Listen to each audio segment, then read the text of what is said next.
అందరికీ నమస్కారం.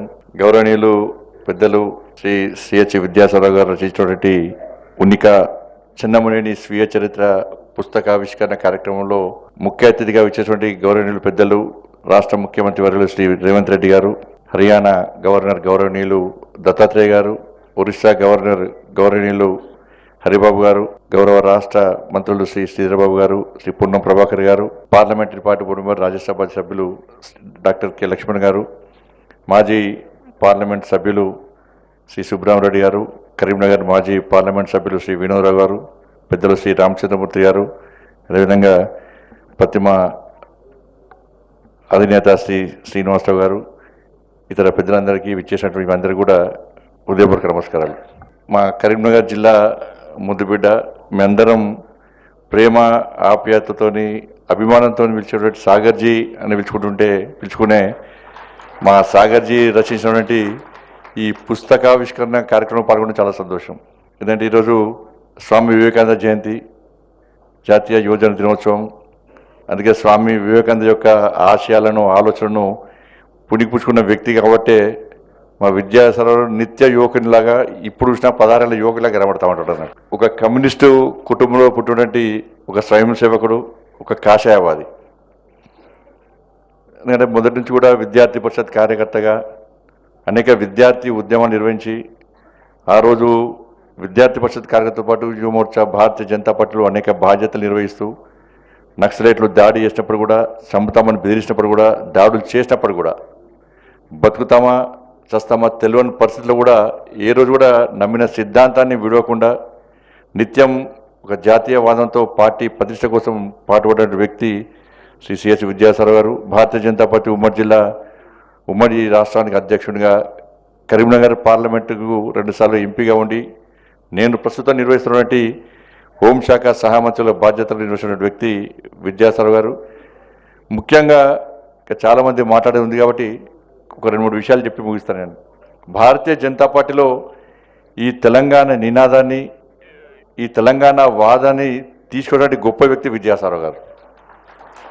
తెలంగాణ ఉద్యమం ఒక ఓటు, భారతీయ జనతా పార్టీ మొదటనే ఒక ఓటు 2 రాష్ట్రాలను తీర్మానం చేసిన తర్వాత ఈ తెలంగాణ రాష్ట్రంలో ఉద్యమ తీవ్రత ఇంకా స్టార్ట్ కాకముందే నాకు చాలా గుర్తు, 98లో అనుకుంటా, ఇక్కడ ఉన్న వైస్రాయ్ హోటల్ ముందు ఒక పెద్ద ఫ్లెక్స్ కట్టారు విద్యాసాగర్ గారు.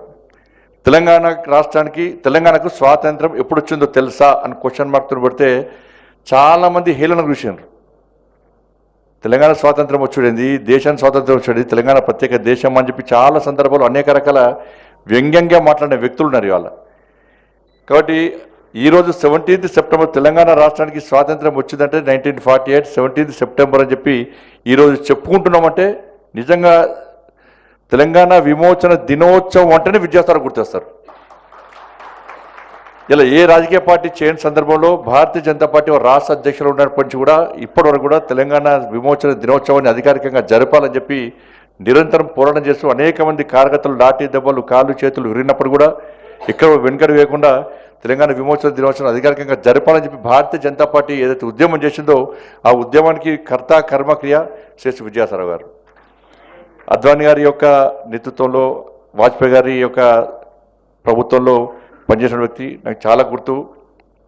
ఒకసారి కరీంనగర్లో అద్వానీ గారి బహిరంగ సభ ఉండే, ఉదయం మార్నింగ్ 4 o'clock మేము గెస్ట్ హౌస్ చౌరస్తాలో ఉదయం 4 గంటలకు మేము 5 కార్యకర్తలు కలిసి ఆ సర్కిల్ చుట్టూ జెండాలు కడుతున్నాం, బ్యానర్లు కడుతున్నాం.